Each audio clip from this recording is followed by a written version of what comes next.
Shalom, shalom frères et sœurs en Christ et bienvenue à la Rhapsodie de ce jeudi 16 mai 2024. Rhapsodie écrite par le pasteur Christo Yakilome. La lecture vous est offerte par les vérités de l'Évangile. Le thème d'aujourd'hui est la paix au milieu des difficultés. Alléluia. Le verset est pris de Daniel 3, versets 24 à 25, qui nous dit « Alors le roi Nebuchadnezzar dit à ses conseillers, n'avons-nous pas jeté au milieu du feu 3 hommes liés? Eh bien, je vois 4 hommes sans lien qui marchent au milieu du feu et qui n'ont point de mal. Et la figure du quatrième ressemble à celle d'un fils des dieux. » Alléluia. Le pasteur Christ dit, la Bible nous raconte comment Shadrach, Meshach et Abednego ont été jetés dans une fournaise ardente. Pendant qu'ils étaient dans la fournaise, ils étaient sereins. Ils n'ont même pas prié Dieu de les sortir de la fournaise. Mais devinez ce que Dieu a fait.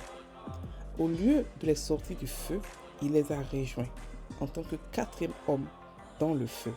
Alléluia, j'aime cela. La Bible dit qu'il n'y avait même pas d'odeur de fumée sur leur peau et encore moins de brûlure.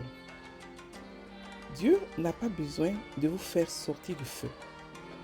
Il a déjà dit dans Ésaïe 43, verset 2, si tu marches dans le feu, tu ne te brûleras pas. Et la flamme ne t'embrassera pas. Alléluia. Peu importe les pressions et les obstacles que vous rencontrez dans la vie. Ce qui importe, c'est que le Seigneur est avec vous et en vous. Il est votre paix au milieu de la tempête. Y a-t-il une situation qui vous a inquiété ou qui vous a fait passer des nuits blanches? Détendez-vous. Jésus est votre paix. Il a dit dans Jean 16, verset 33, je vous ai dit ces choses afin que vous ayez la paix en moi. Vous aurez des tribulations dans le monde, mais prenez courage, j'ai vaincu le monde. Voyez-vous pourquoi vous ne devez jamais vous laisser déconcerter par l'adversaire ou par toute adversité qui se présente à vous? Le Seigneur vous a déjà donné la victoire et la domination sur Satan et tout ce dont il est capable.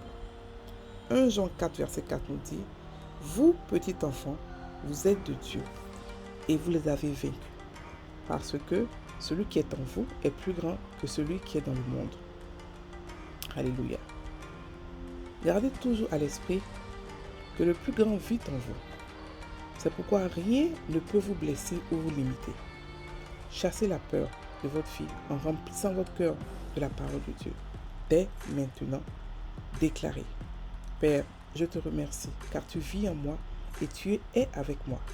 C'est pourquoi je suis invincible, je réussis, je fais des progrès et je peux tout faire par Christ qui est ma force. Amen. Fin de la Rhapsodie.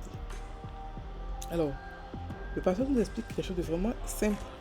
Il nous dit que la paix au milieu des difficultés. Ok, il nous explique que pendant les difficultés, on a la capacité de garder, de conserver, de protéger notre paix. Ok, on va maintenant expliquer les exemples qu'il a pris. Il a parlé des trois juifs, Shadrach, Meshach et Abednego, qui ont été condamnés à la fournaise ardente par le roi Nebuchadnezzar parce que ces trois n'ont pas voulu adorer la statue que Nebuchadnezzar s'était érigée. Donc, il les a mis dans la fournaise ardente. Et pendant qu'ils étaient là-bas, ils n'ont pas prié. Parce que le passage nous dit qu'ils n'ont pas prié Dieu, ils n'ont pas supplié, ils n'ont pas eu peur, ils n'ont rien eu peur. Ils étaient juste dans la fournaise ardente. Ils n'ont pas brûlé, ils n'ont pas eu d'odeur de fumée, ils n'ont rien eu. Mais quand le roi a regardé dans la fournaise, il a vu un quatrième homme. Ok, il a vu quelqu'un d'autre là-bas. Et le pasteur nous donne quelque chose de vraiment important. Il nous dit que Dieu n'est pas allé les faire sortir de la fournaise, mais il est rentré avec eux. Ok? Et en ce moment, ils n'avaient pas Christ comme nous on l'a aujourd'hui. C'est-à-dire que Dieu n'habitait pas en eux, mais Dieu ne les a pas laissés parce qu'ils ont compté sur lui. Donc il est rentré avec eux dans la fournaise et c'est à cause de lui qu'ils n'avaient aucune brûlure. Le feu était comme si le feu n'existait pas. Ils ont fait quelque chose d'extraordinaire. Ok? Donc, ici, le pasteur nous met l'accent sur le fait que Dans les difficultés, Dieu est avec nous. Il n'est pas quelqu'un qui se cache. Il n'est pas quelqu'un... Et d'autres vont nous dire, par exemple, que c'est Dieu qui a permis. C'est Dieu qui a voulu que j'ai ça. Il veut me tester. C'est une épreuve. C'est juste plein de choses. Non. Non, non et non et non. Il n'est pas celui-là qui donne les épreuves. Mais par contre, les épreuves sont faites pour nous grandir. Et quand elles viennent, il les utilise à notre avantage. Mais il n'est pas celui-là qui envoie les épreuves pour tester ou quoi que ce soit. Le désert n'existe pas. Le désert a été créé par les Juifs à cause de la rébellion. Sinon, initialement, c'était 40 jours qu'il devait faire dans le désert, mais pas 40 ans. Ok? Donc si aujourd'hui vous traversez des moments difficiles, posez-vous la question. Qu'est-ce que je ne fais pas? Qu'est-ce que je ne connais pas? Comment est ma mentalité en ce moment? Ok? Et posez aussi la question, il va vous expliquer. Il ne va pas vous dire voici comment tu es, mais il va vous emmener progressivement à atteindre ou à voir ce que vous devez avoir pour sortir de là où vous êtes. Ok?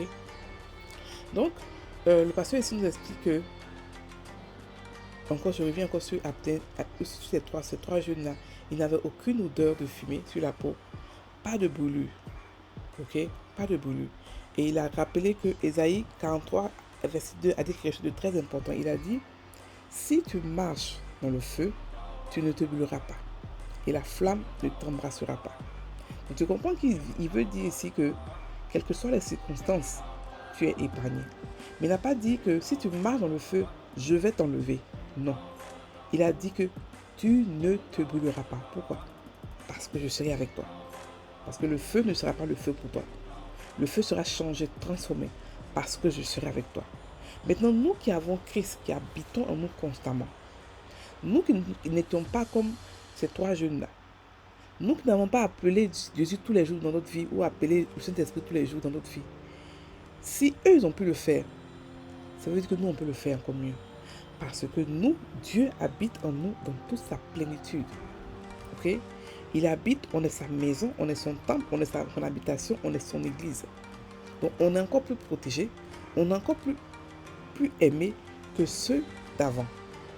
Ok?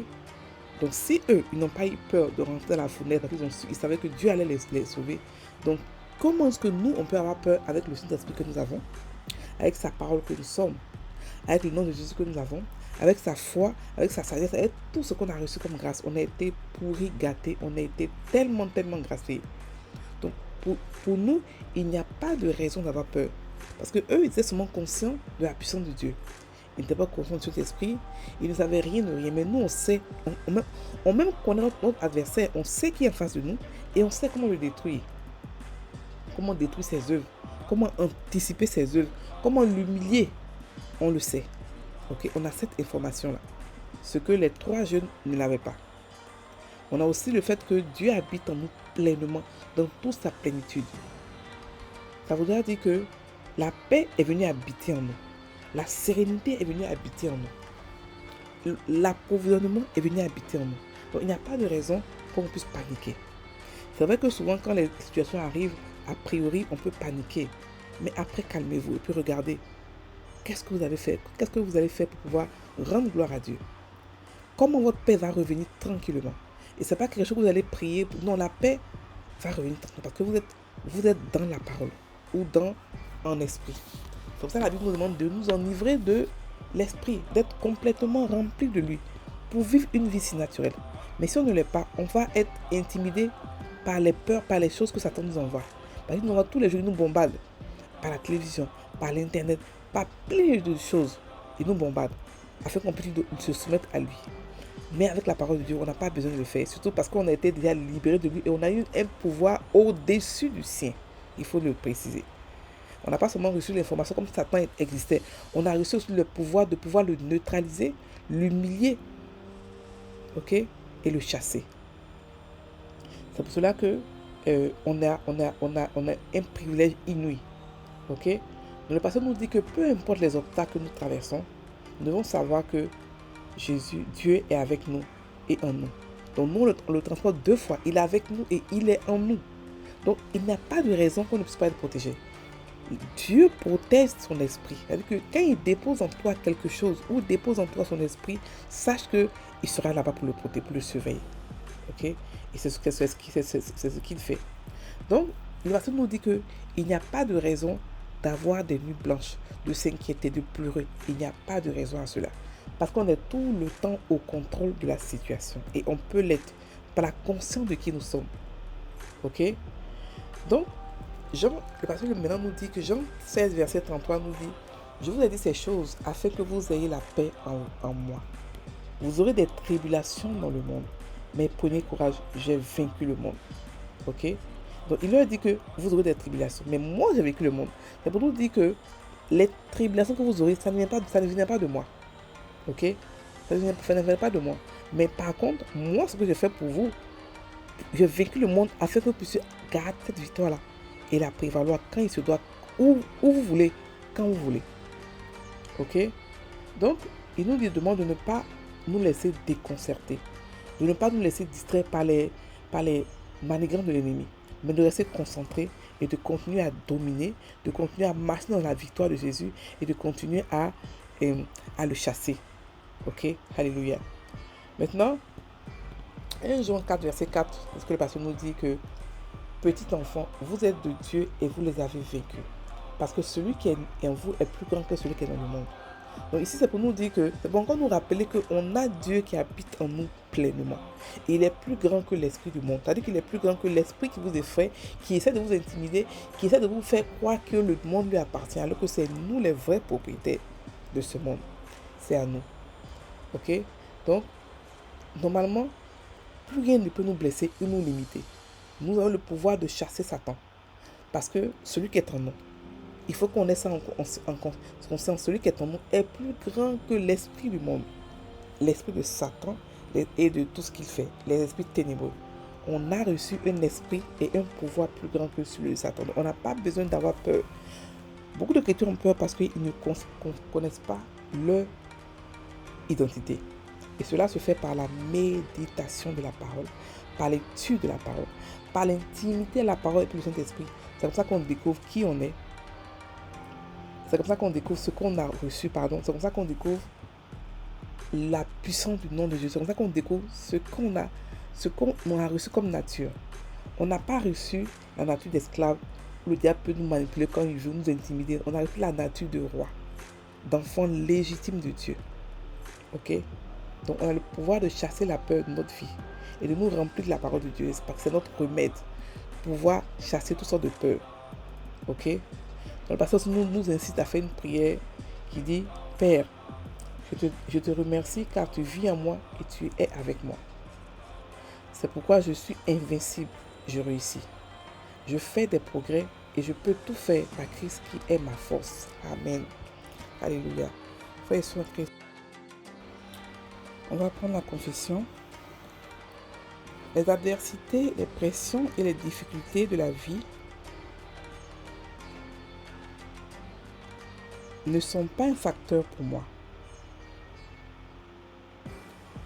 Parce que je vis dans la victoire même au milieu des tempêtes. La parole de Dieu m'a amené à un lieu de confiance et d'indépendance absolue.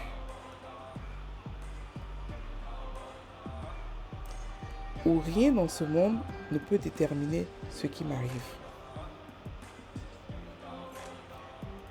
Je vis libre de tout souci et de toute agitation.